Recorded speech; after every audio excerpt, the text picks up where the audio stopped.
Hello, hello. Thank you for watching. I'm Bridget Factor, nutritional therapy and yoga practitioner, and I want to talk to you today about diets, that ugly word diet. For some people, that can be a negative word, meaning restriction or going hungry. For other people, it can be a life-changing word because it totally transformed their health by changing their diet. That's what happened to me. I changed my diet and transformed my health, and that's why I decided to pursue nutrition. So let's talk about the different types of diets out there. There are hundreds of different types of diets, thousands of different books, and it's really hard to sift through all of that information. Some of it is completely contradictory, and so how do you know which type of diet to try that's going to benefit you? So let's talk about that. I would like to set the foundation that, in my opinion, the best type of diet is going to be based on a nutrient-dense whole food diet, meaning we're removing those processed and refined foods and we're focusing on getting whole foods from nature.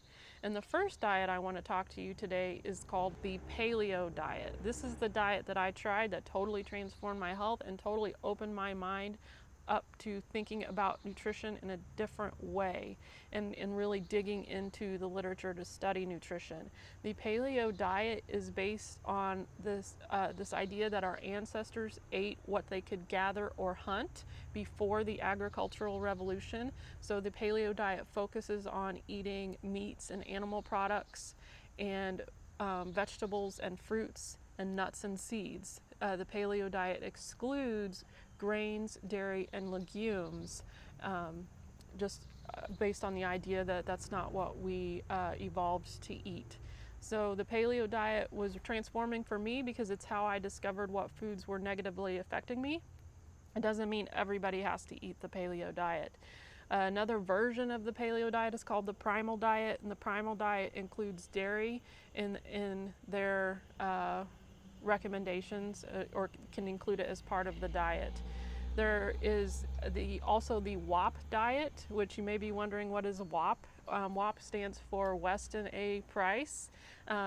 Weston A. Price was a medical researcher in the early 1900s. He was trained as a dentist and did medical research, and then spent the last part of his career traveling the world studying the diets of different cultures around the world to figure out why they had such beautiful teeth. And what he found out was revolutionary, and he published it in the medical journals and in a book called Nutrition and Physical Degeneration. So pick up that book if you haven't heard of that book or read that book before. The Weston A. Price diet, again, he's the originator of the idea of we need to eat a nutrient-dense whole foods diet. And the Weston A. Price Foundation puts out these recommendations and focuses on eating traditional foods, not just the foods, but how we prepare them and how we process them. Putting importance on fermenting foods and culturing foods and sprouting foods to enhance the nutritional value of the food and make them more easily digestible and better for our digestive tract. They also put focus on getting fat-soluble vitamins, sources of fat-soluble vitamins in your diet. In the modern American diet, we don't get very many fat-soluble vitamins in our diet, and traditional foods that included animal products had a higher content of those fat-soluble vitamins, vitamins A, D, E, and K. So the Weston A. Price doesn't exclude food groups necessarily, but they do put an emphasis on how you process and prepare those foods and increasing the nutrient density of those foods. On the other side of the spectrum is the vegetarian diet, where you are not eating any animal meat. Some vegetarians do include animal products like eggs and dairy, but they exclude eating animal meat. Now, you can have a junk food version of these diets where you're eating a lot of processed foods and they still fall in the category of the diet. That's not what I'm talking about. I'm talking about still choosing nutrient-dense whole foods, even if you do exclude animal meat. But also including some animal products, because you do need to get those fat-soluble vitamins and B vitamins that you can't get on a strictly vegetable-based diet. A version of diet that often gets promoted is called the Mediterranean diet. We hear that diet a lot in the news and on the media. The American Heart Association promotes that style of eating, the Mediterranean diet, and it is again based on the whole food concepts, focusing on whole grains and beans and vegetables, and limiting the amount of animal products that you eat. The Mediterranean diet doesn't exclude them, but it asks you to limit them. Under this idea that saturated fat and cholesterol is actually bad for your heart, which has been proven not to be true.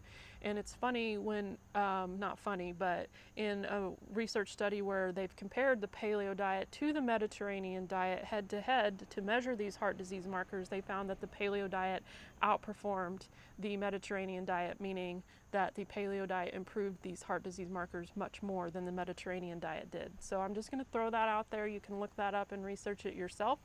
But all in all, I think it's most important to get nutrient-dense whole foods where you're removing those refined starches, refined carbohydrates, sugars, and refined vegetable oils from your diet, because those are very modern foods that we didn't eat for many, many years. So the extreme version of the vegetarian diet is the vegan diet, where you don't have any animal products whatsoever. This is a very new age concept that we as a society are experimenting with today. And I don't necessarily think that it's the best option to consume long term, because you will experience nutrient deficiencies following that diet long term. It can be very cleansing for some people for a short period of time, but that's my opinion about that diet. Those are the nutrient-dense whole foods diets that you can start with and experiment with and see which ones are going to work for you, whether it's paleo or vegetarian or Mediterranean or Weston A. Price. I think you will see a huge improvement in your health transitioning to one of those diets and removing the refined foods, the modern and refined foods, out of your current diet. You can also take it a step further and do one of these specialty diets, whether it's gluten-free, dairy-free, autoimmune paleo, GAPS, specific carbohydrate, FODMAPs. There's a ton of different specialty diets out there that some people have to follow because they have certain health conditions. And if choosing a nutrient-dense whole foods diet doesn't work for you, then you may have to try one of these specialty diets. My preference, instead of trying one of these specialty diets, is to actually do a food sensitivity test to find out what foods are causing inflammation in your body, because it's different from person to person. So you could experiment with these different specialty diets, or you could just do the food sensitivity test and get that information up front. So once again, I thank you for watching. If you have questions, please post them below this video. Also join our Facebook group, Restorative Wellness Community, and we can continue the conversation in our Facebook group, and I'll post a link below this video for that. And thank you for watching, and until next time, grace and peace to you.